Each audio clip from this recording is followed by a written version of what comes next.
آج 6 جون جمعرات کا دن ہے۔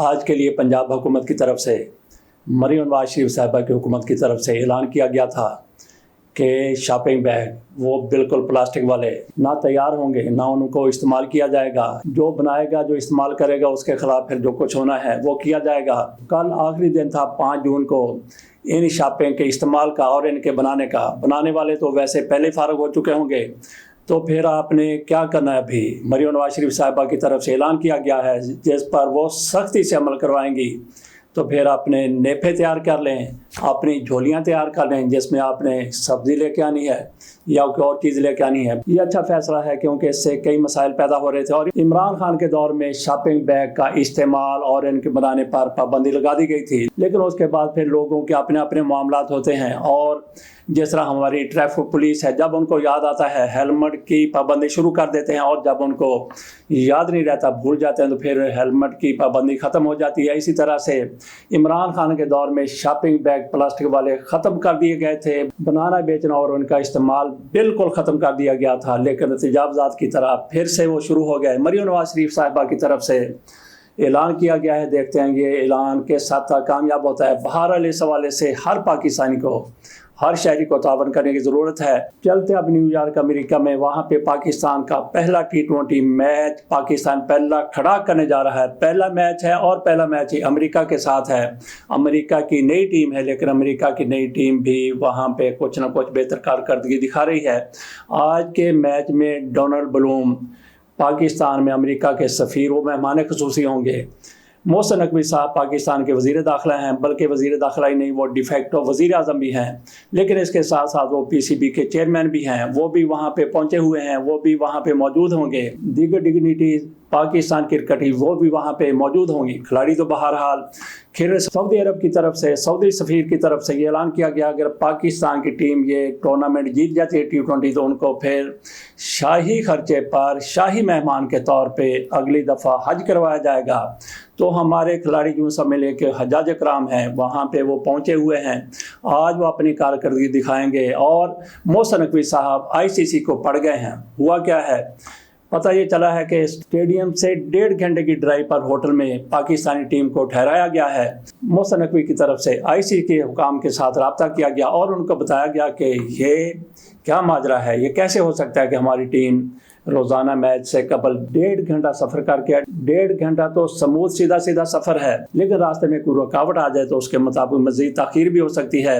اس پر محسن نقوی کی طرف سے سخت موقف اپنایا گیا اور قائل کیا گیا ICC کو، تو پاکستانی ٹیم کو نئے ہوٹل میں شفٹ کر دیا گیا ہے جو اسٹیڈیم سے صرف 5 منٹ کی ڈرائیو پر ہے۔ ایسا ہی ہونا چاہیے۔ محسن نقوی کی طرف سے بالکل درست فیصلہ کیا گیا اور درست موقف اپنایا گیا، اور اپنے موقف پر وہ قائم بھی رہے، اور ICC کو اس پر قائل بھی کر لیا۔ بلاول بھٹو زرداری کی طرف سے اپنے وزراء کو کہا گیا ہے کہ اپنے کام سے کام رکھیں۔ عمران خان کے حوالے سے جو بیان بازی ہو رہی ہے وہ اس کو چھوڑ دیں، وہ اس سے باز آ جائیں، اپنی کارکردگی کو بہتر بنائیں۔ انہوں نے ساتھ یہ بھی کہا کہ سندھ کے جو وزراء ہیں ان میں سے بہت سے وزراء سست ہیں، ان کو تیز کرنے کی ضرورت ہے۔ تیز کیسے نے کرنا ہے؟ انہوں نے اپنے وزیر اعلیٰ پر زور دیا ہے، مراد علی شاہ پر، کہ ان کو ذرا تیز کرے، اور ساتھ یہ بھی کہا ہے کہ اگر ان کی کارکردگی بہتر نہیں ہوتی تو پھر یہ وزیر نہیں رہیں گے بلکہ اپنے گھروں کو جائیں گے۔ گھروں کو انہوں نے کیا جانا ہے؟ MP تو بہرحال انہوں نے رہنا، اور ترقیاتی فنڈ بھی ان کو ملنے ہیں۔ بلاول بھٹو زرداری کی طرف سے یہ کہنا بڑا میں سمجھتا ہوں کہ درست فیصلہ ہے کہ انہوں نے کہا کہ اپنے کام سے کام رکھو، پہلے اپنی کارکردگی بہتر بناؤ، اس کے بعد پھر جس کے بارے میں بات کرنی ہے بات کرو، اختلافی بات کرنی ہے، کس کی حمایت کرنی ہے۔ عمران خان کے حوالے سے انہوں نے کہا کہ ضرورت نہیں ہے کہ عمران خان کے خلاف آپ بیان بازی کریں یا عمران خان کی باتوں کا جواب دیں، آپ اپنے کام سے کام رکھیں۔ ادھر شرجیل میمن جو سینئر وزیر ہیں سندھ کے، ان کا تو کام یہ تھا کہ عمران خان کے خلاف بولنا ہے، ان کی کردار کشی کرنی ہے، ان کی کسی بھی بات کا جواب ان سے سوال کیا گیا ہے یا نہیں کہ پیپلز پارٹی کے حوالے سے انہوں نے کوئی بات کی ہے نہیں کی، لیکن انہوں نے ان پر تنقید کرنی ہے، ان کی کردار کشی کرنی ہے، ان کو گالی گلوچ کرنا ہے۔ یہ شرجیل میمن کا صبح سے شام تک، رات تک کام ہوا کرتا تھا۔ تو بلاول بھٹو زرداری کی طرف سے شاید انہی کو دیکھتے ہوئے سب کو کہا گیا ہے کہ اپنے کام سے کام رکھیں اور عمران خان سے توجہ ہٹا کر مسائل پر توجہ دیں۔ تو آپ کیا سمجھتے ہیں؟ کہ بلاول بھٹو زرداری کی طرف سے یہ درست فیصلہ کیا گیا ہے، بالکل درست فیصلہ ہے۔ اور اس سے یہ بھی نظر آتا ہے کہ ہو سکتا ہے کہ کہیں نہ کہیں پیپلز پارٹی اور تحریک انصاف کے مابین کچھ نہ کچھ پیچ اپ کے معاملات بھی چل رہے ہوں، اور عمران خان کو ہو سکتا ہے کوئی سپیش دینے کے حوالے سے بلاول بھٹو زرداری اپنا کردار ادا کر رہے ہوں۔ بہرحال ان کی طرف سے اگر سرسری طور پر بھی کہا گیا ہے تو پھر بھی درست کہا گیا ہے۔ JCP کا اجلاس ہو رہا ہے، جوڈیشل کمیشن آف پاکستان کا، جس میں سپریم کورٹ میں مزید ججز کو لے جایا جائے گا۔ جیسا کہ طریقہ کار ہے، قانون ہے کہ سینئر موسٹ جج کو کسی بھی ہائی کورٹ کے ہوں ان کو سپریم کورٹ میں لے جایا جاتا ہے، اور قاضی صاحب اس کی سب سے بڑی وکالت کیا کرتے تھے، کہا کرتے تھے کہ سینئر موسٹ کو ہی جانا چاہیے، کسی اور کو نہیں۔ یہ قاضی فیصل کا موقف رہا ہے، لیکن اب قاضی فیصل صاحب اپنے موقف سے تھوڑا سا پھر گئے ہیں، مکر گئے ہیں، یو ٹرن لے لیا ہے۔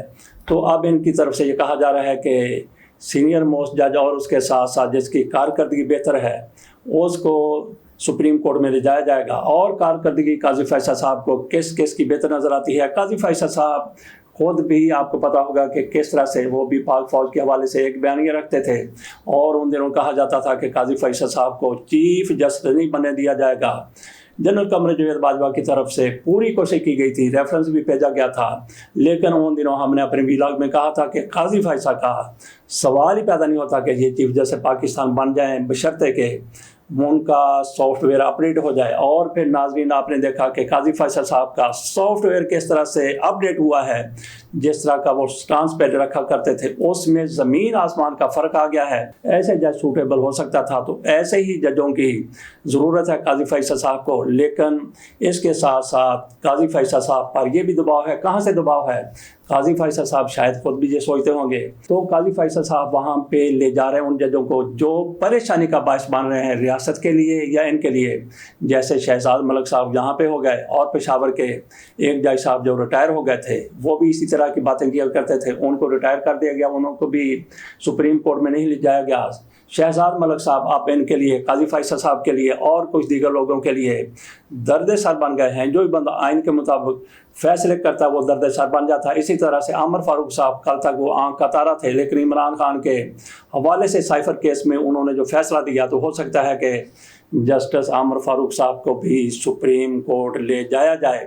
لیکن پھر پیچھے کون دیکھے گا؟ جس طرح سے ایک فیصلہ انہوں نے عمران خان کے حق میں کیا ہے، تو باقی کئی فیصلے ایک سے وائی تک، زیڈ والا فیصلہ تو عمران خان کے حق میں آ گیا، اے سے وائی تک سارے کے سارے فیصلے تحریک انصاف کے خلاف انہوں نے کی ہیں، اور آئندہ بھی کسی خیر کی توقع نہیں ہے۔ بہرحال یہ فیصلہ بھی بڑا چبھ رہا ہے عمران خان کی بریت کا۔ ہو سکتا ہے کہ ان کو بھی سپریم کورٹ لے جایا جائے۔ لاہور ہائی کورٹ سے کہا جا رہا ہے کہ شہزاد ملک کو لے جایا جائے، لیکن قاضی فیصل صاحب کے لیے یہ بہت بڑا مسئلہ بن گیا ہے، مقدمہ بن گیا ہے، کیونکہ قاضی فیصل کو 3 سال کی ایکسٹینشن بھی ملنی ہے، اور وہاں پہ قاضی فیصل صاحب کو لیے کیا مسئلہ بن گیا، کیا مقدمہ بن گیا، کیا پریشانی ہو گئی کہ قاضی فیصل صاحب ان کو جیسے بھی کہا جاتا ہے، وہ شہزاد ملک کو، عامر فاروق کو، جس کا بھی نام لیا جاتا ہے، اس کو فوری محسن اختر کیانی، ان کو فوری طور پر یہ سپریم کورٹ لے جائیں۔ سینئر ججز میں ان کا نام ہے، تو مقدمہ کیا ہے، پریشانی کیا ہے، مسئلہ کیا ہے؟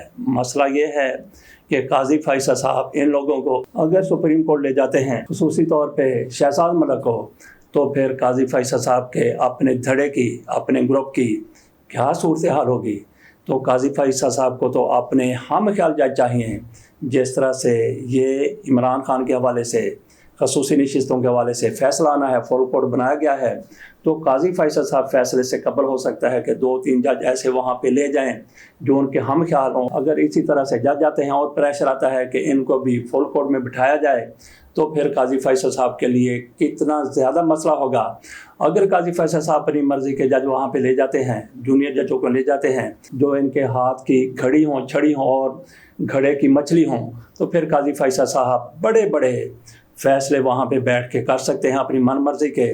تو یہی قاضی فیصل صاحب کا مقدمہ ہے کہ اس کو لے جائیں یا کہ اس کو نہ لے جائیں۔ شہزاد ملک کے حوالے سے یہی قاضی صاحب سوچ رہے ہیں، دیکھتے ہیں قاضی صاحب آخر کار کیا فیصلہ کرتے ہیں۔ توہین عدالت کیس ہے، اس حوالے سے آپ پوری کارروائی سن چکے ہیں۔